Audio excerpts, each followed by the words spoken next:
तो चलिए स्टूडेंट्स, आज का हमारा टॉपिक है वेंट होप फैक्टर। तो बिना टाइम वेस्ट किए लेट्स स्टार्ट। देखिए क्या होता है, आपको पता है कि जो एलिवेशन इन बॉइलिंग पॉइंट होता है वो एक कोलिगेटिव प्रॉपर्टी होती है। उसका फॉर्मूला है ये। कोलिगेटिव प्रॉपर्टी डिपेंड करती है हमारे पास किस पे, number of moles of solute पे। N2 क्या है, सोल्यूट के मोल्स। जैसे समझिए इस बात को, मैंने 1 मोल, कितने मोल, 1 मोल मान लीजिए शुगर ऐड करी मैंने पानी के अंदर, तो उसका एलिवेशन इन बॉइलिंग पॉइंट क्या आएगा, delta T B will be equal to K B into में N2 की जगह कितने मोल आ जाएंगे बच्चे, 1 मोल divide by W1 mass of solvent into में 1000, ये आएगा डेल्टा टी बी।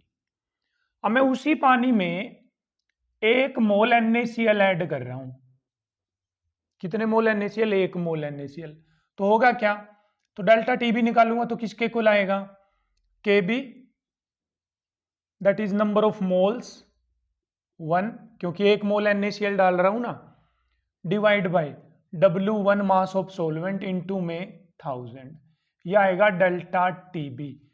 ये हमारे अकॉर्डिंग ऐसा आएगा डेल्टा टीबी। हम सोच रहे हैं कि हमने NaCl कितने मोल डाला है, 1 मोल, लेकिन यदि हम प्रैक्टिकली सोचेंगे तो NaCl अंदर जाकर क्या हो जाएगा, डिसोसिएट हो जाएगा, Na पॉजिटिव बना लेगा और Cl नेगेटिव बना लेगा। यहां मुद्दे की बात आएगी। अब हमने थ्योरेटिकली क्या सोचा है कि हमने तो 1 मोल NaCl डाला है, तो हम कैलकुलेशन भी 1 मोल के हिसाब से निकाल लेंगे। बट प्रैक्टिकली क्या हो रहा है, वो जो 1 मोल NaCl है वो अंदर आकर टूट कर देखो 2 मोल बना रहा है। कितने मोल बना रहा है, 2 मोल। तो प्रैक्टिकल आंसर मतलब एक्चुअल आंसर तो 2 मोल के अकॉर्डिंग आएगा ना। तो एक्चुअल आंसर क्या आएगा, delta T B will be equal to K B into में, अब 1 मोल तो हम सोच रहे हैं ना, लेकिन अंदर जाकर कितने मोल बन रहे हैं उसके, 2, तो यहां पर आएगा 2 डिवाइड बाय W1 इंटू में 1000। अब ये इक्वेशन 1 है, ये इक्वेशन 2 है। इसको बोल सकता हूं मैं डेल्टा टीबी को, ये एक्सपेरिमेंटल है, एक्चुअली में होगा, ये है थ्योरेटिकल। अब मैं इक्वेशन 2 को 1 से डिवाइड करूं, इक्वेशन 2 को 1 से यदि मैं डिवाइड करूं तो क्या आएगा, delta TB experimental divide by delta TB theoretical, किसके इक्वल आएगा, देखो के बी से के बी कैंसिल, W1 से W1 कैंसिल, 1000 से 1000 कैंसिल, डेल्टा टीबी एक्सपेरिमेंटल ऊपर है तो ऊपर आ जाएगा 2। तो इसका मतलब ये रेशियो हमें ये बता रही है कि NaCl के अंदर जाकर कितने टुकड़े हो जाएंगे, 2। एक्चुअल में ये जो रेशियो आ रही है यही है वेंटो फैक्टर आई। क्या है, वेंटो फैक्टर आई। तो कब जरूरत पड़ेगी हमें वेंटो फैक्टर की, सुनिए, जब हमारा सोल्यूट जो हमने डाला है वो या तो डिसोसिएट होगा या क्या होगा, अंदर जाकर सोलवेंट के एसोसिएट, या तो वो जुड़ जाएगा या वो टूट जाएगा। मतलब टूटेगा तब तो नंबर ऑफ मोल्स बढ़ जाएंगे, और मान लो हमने 2 मोल डाले, अंदर आकर वो जुड़ गया तो नंबर ऑफ मोल्स घट जाएंगे। इसको एक एग्जांपल से समझो, रामायण देखते हो ना, रामायण महाभारत, किसी ने ना एक तीर छोड़ा, मान लो मैंने एक तीर छोड़ा, यहां से मैंने तो एक तीर छोड़ा, मैं सोचूंगा कि वहां पर एक बंदा मरेगा अगली सेना का, लेकिन मेरा तीर रास्ते में जाकर 2 तीर में टूट गया, मतलब उसके 2 तीर बन गए, तो बताओ कितने मरेंगे वहां पर बंदे, 2। अब मैं क्या सोच रहा हूं, एक मरेगा, क्यों, मैंने एक तीर छोड़ा है। लेकिन प्रैक्टिकली क्या हो रहा है, वहां पर मर कितने बंदे रहे हैं, 2, क्यों, क्योंकि मेरा तीर वहां जाकर रास्ते में टूट गया, 2 तीर बन गए उसके। अब इससे उल्टा सोचो, मैंने 2 तीर छोड़े यहां से, मैं सोचूंगा थ्योरेटिकली कि कितने बंदे मरेंगे वहां पर, 2, बट हुआ क्या, वहां जाकर वो जो मेरे 2 तीर थे ना, वो रास्ते में जाकर आपस में जुड़ गए, कितने बंदे मरे वहां पर, 1। बट जो मैं सोच रहा हूं और वहां पर भी वही होगा, ऐसा कब होगा, जब मैं एक तीर छोड़ूंगा और मेरा एक तीर के ना 2 बनेंगे ना वो टूटेगा, कुछ नहीं होगा, वहां पर भी जाकर एक ही तीर रहेगा तो 1 बनेगा। तो सुनिए, यदि ऐसा सोल्यूट है बच्चे आपके पास, नो जो ना एसोसिएट होता ना डिसोसिएट होता, ऐसे केसेस में जो आई की वैल्यू है, वेंटो फैक्टर की वैल्यू, वो हमेशा 1 रहेगी। अब कौन कौन से ऐसे सोल्यूट, जैसे ग्लूकोज है मेरे पास, जैसे मेरे पास है यूरिया बच्चे, ऐसे केसेस में आपको वेंटो फैक्टर 1 लेना है। बट यदि कहीं पर डिसोसिएशन हो रहा है या फिर एसोसिएशन हो रहा है तो वहां पर आएगा वेंटो फैक्टर आई। तो हम अब डेल्टा टीबी के बी इंटू में एम के फॉर्मूले से नहीं निकालेंगे, हम किस फॉर्मूले से निकालेंगे, delta TB is equal to i into K B into में एम। ठीक, अब इस आई की वैल्यू निकालनी इंपॉर्टेंट है। तो पहला तो तरीका हमने आई निकालने का सीख लिया, वो क्या है, एक्सपेरिमेंटल कोलिगेटिव प्रॉपर्टी, या इसको ऑब्जर्व्ड कोलिगेटिव प्रॉपर्टी बोलते हैं। मतलब एक्चुअल में क्या होगा, observed colligative property divide by theoretical colligative property. Theoretical या कैलकुलेटेड बोलते हैं इसको, क्या बोलते हैं, कैलकुलेटेड या थ्योरेटिकल या कैलकुलेटेड कोलिगेटिव प्रॉपर्टी की रेशियो। पहला मेथड है आई निकालने का ये। अब दूसरे मेथड पे आते हैं। अब यहां पर देखो, जो मोलिकुलर मास है ना, वो जो कोलिगेटिव प्रॉपर्टी उसका इनवर्सली प्रोपोर्शनल है।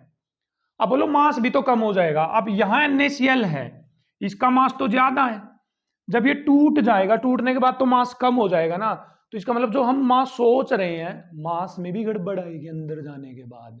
यदि वो टूट गया तो मास कम हो जाएगा, जुड़ गया तो मास क्या हो जाएगा, ज्यादा। तो इसका मतलब वेंटो फैक्टर यदि हमें मास की टर्म में निकालना है तो मास क्या है, मोलिकुलर मास, कोलिगेटिव प्रॉपर्टी का उल्टा। तो इसको उल्टा कर दो, मतलब जो थ्योरेटिकल मास है या कैलकुलेटेड मास है हमारे पास, वो आएगा ऊपर, और नीचे क्या आएगा हमारे पास, जो प्रैक्टिकल मास आएगा उसको बोलते हैं एबनॉर्मल मास। क्या बोलते हैं बच्चे, एबनॉर्मल मास कहां पर आएगा, नीचे।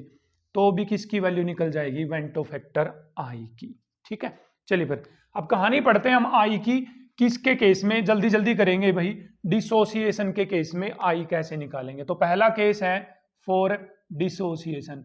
अब इसको याद कैसे करें, डिसोसिएशन के केस में आई हमेशा 1 से ज्यादा रहेगा। कैसे याद करना है, आई मैंने मैं, और मैं हो जाती है ना जब किसको, मैं मतलब घमंड, तो वो टूट जाता है। सोचो ऐसे, आई मैंने मैं, और मैं जब बढ़ेगा किसी में तो वो टूट जाएगा। मतलब आई की वैल्यू जब 1 से ज्यादा मतलब बढ़ेगी तो इसका मतलब वो डिसोसिएट यानी टूट जाएगा। अब सुनिए, इस डिसोसिएशन में सबसे पहला केस आता है यदि वो कंप्लीट डिसोसिएट हो रहा है, कंप्लीटली डिसोसिएट हो रहा है वहां पर, ठीक, 100% वो डिसोसिएट हो रहा है, तो क्या होगा, तो आई आएगा बच्चे नंबर ऑफ आयंस के इक्वल। किसके इक्वल, नंबर ऑफ आयंस के इक्वल। जैसे NaCl 100% टूटेगा तो Na positive plus Cl negative, कितने आयंस दे रहा है, 2, तो आई की वैल्यू आ गई 2।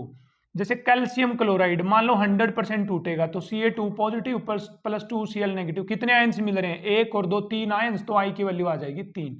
तो आई की वैल्यू नंबर ऑफ आयंस के इक्वल रहेगी कब, जब हमारे पास कंप्लीट यानी कि 100% डिसोसिएशन होगा तब। अब यदि 100% डिसोसिएशन नहीं होगा तो क्या करेंगे, तो हम केस ले रहे हैं हम लोग जहां पर 100% डिसोसिएट नहीं हो रहा। यहां पर मैं लिख दूं फॉर 100% डिसोसिएशन क्या होगा बच्चे, i will be equal to number of ions produced. ठीक है, अब यदि 100% डिसोसिएशन नहीं हो रहा है तो क्या करेंगे, तो सुनिए भाई क्या करेंगे तब। मान लो A2 है, ये टूट रहा है बच्चे और A प्लस A बना रहा है, तो अब आपको कैलकुलेट कैसे करना है, सुनो।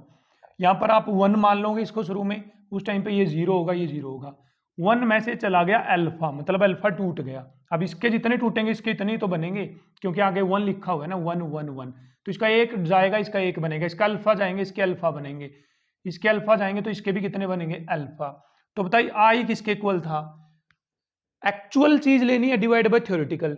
थ्योरेटिकली तो हम कितने मान रहे हैं, इसके 1 मोल, कितने 1। अब प्रैक्टिकली कितने मोल मिल रहे हैं आपको, सोचो, 1 minus alpha plus alpha plus alpha, तो अल्फा से अल्फा कैंसिल, 1 प्लस अल्फा, तो आई की वैल्यू होगी 1 plus alpha.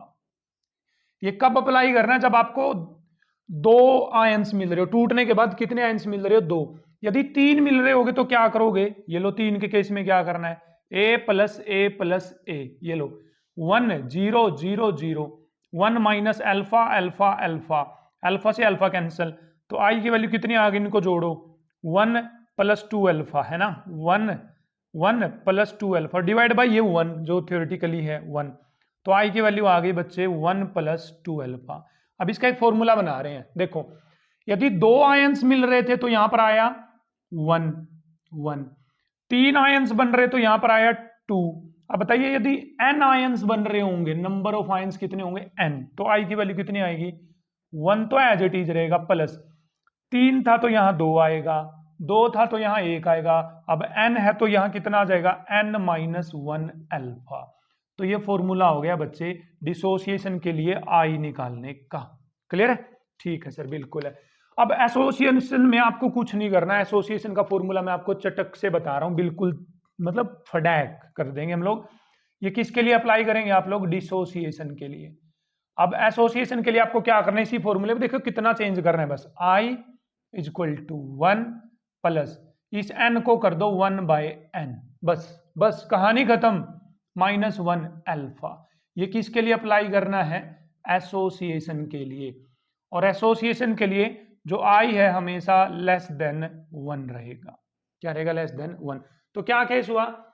Observed colligative property divide by theoretical colligative property I निकालेगा, theoretical mass divide by abnormal mass I निकालेगा।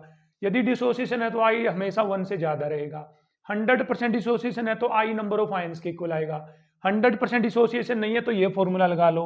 और n क्या है? वो जो नंबर ऑफ आयंस आपस में या तो मिल रहे हैं या वो टूट रहे हैं। मिल रहे हैं तो यहां करना है और टूट रहे तो यहां करना है। ठीक है, एसोसिएशन के लिए I <1 रहेगा। सिंपल केसेस में जहां पर ना एसोसिएशन होता ना डिसोसिएशन होता, वहां पर I कितना रहेगा? 1। आई होप अब आपको I में कोई डाउट नहीं रहेगा।